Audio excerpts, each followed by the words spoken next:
If you are considering selling your home in Bolingbrook, there are 5 things you need to think about before deciding to list your home. I'm Jake McVeigh. I run the McVeigh Group at Coldwell Banker, where we help people buy and sell properties here in the Chicagoland suburbs.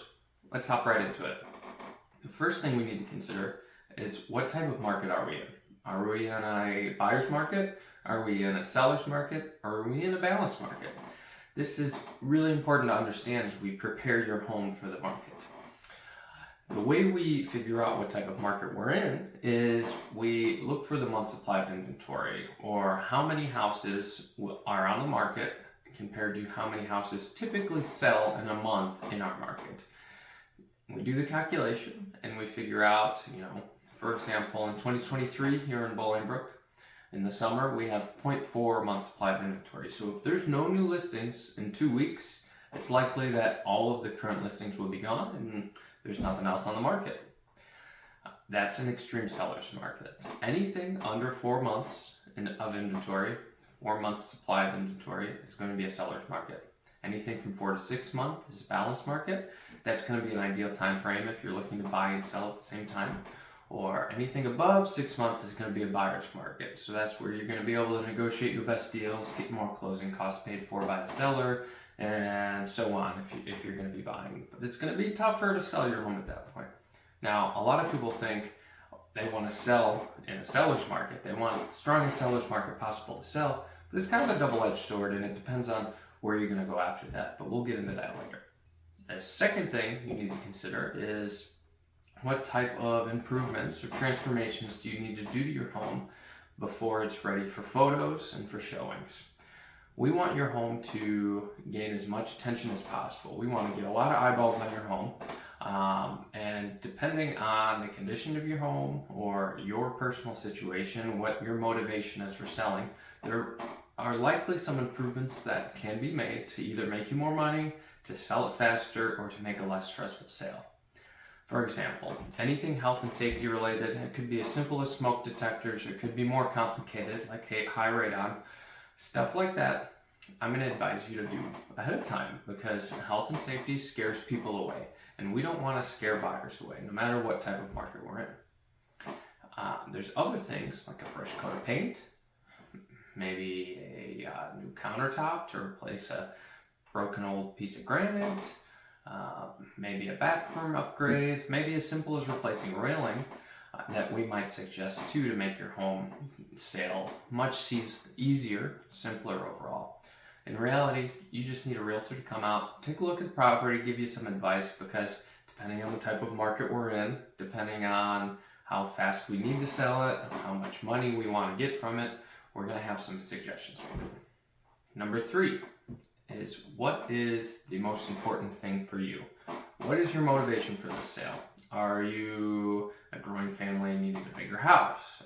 Did your job just transfer you across the country and you have to move fast? Is this an estate sale and you're looking to unload a property that needs a lot of work and you don't want to put a lot of work into it?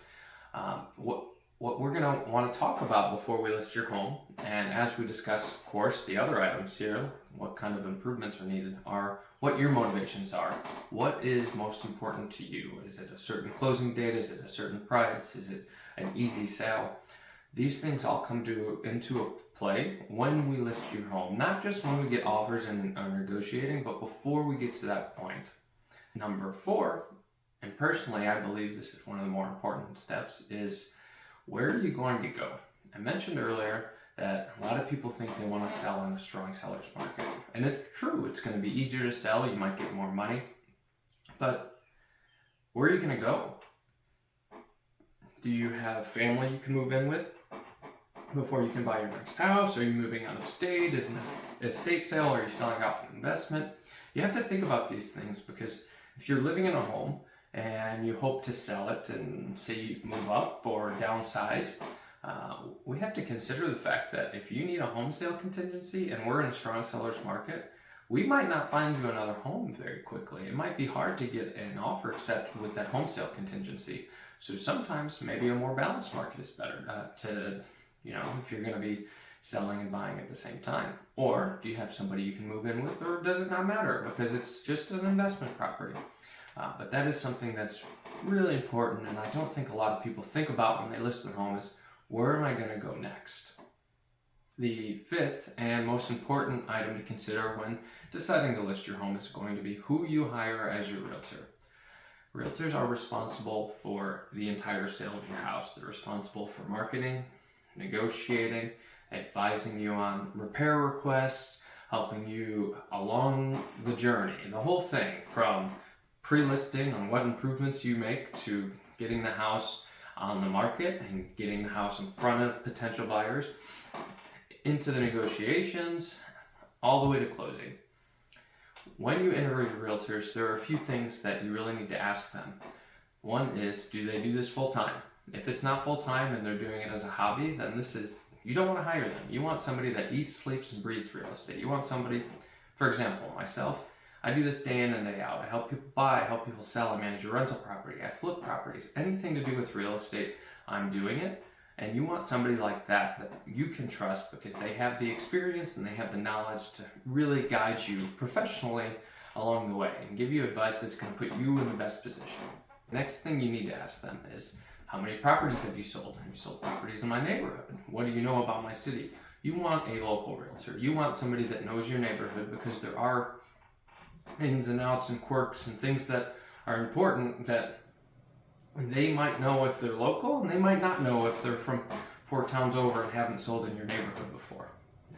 And finally, and this is key, you need to ask them what their marketing plan is. A lot of realtors, they're just gonna go ahead and take their cell phone out, or maybe they'll bring in a photographer, take 10, 15 pictures, throw it up on the MLS, and that's it. They're gonna, hope that the buyers see it on the MLS and they're schedule a showing, come to the open house and buy it. That is not a marketing plan. You need somebody that's going to get professional photos, drone photography, videos. You want your house to look as good as possible, so when people see it online, they want to come see it. They get excited about coming to see it. They're emotional when they walk through that door. They already know they're going to love this home. Aside from the media, you also need somebody that's going to spend the time and money to get this home in front of those buyers. They're just not going to hope those buyers come across it on some of those online websites. You want somebody that's going to spend the money on targeted ad placements on Google, Facebook, Instagram. Basically have the experience, the team, the crew set up to get this home marketed to as many people as possible, so you can get your property sold fast and for the most money possible in the least amount of time. If you have any further questions about selling, buying, investing, anything in the Bolingbrook area, please feel free to reach out. My phone number and website are above. Go ahead, take a look, comment on the video, whatever you got to do. Thanks.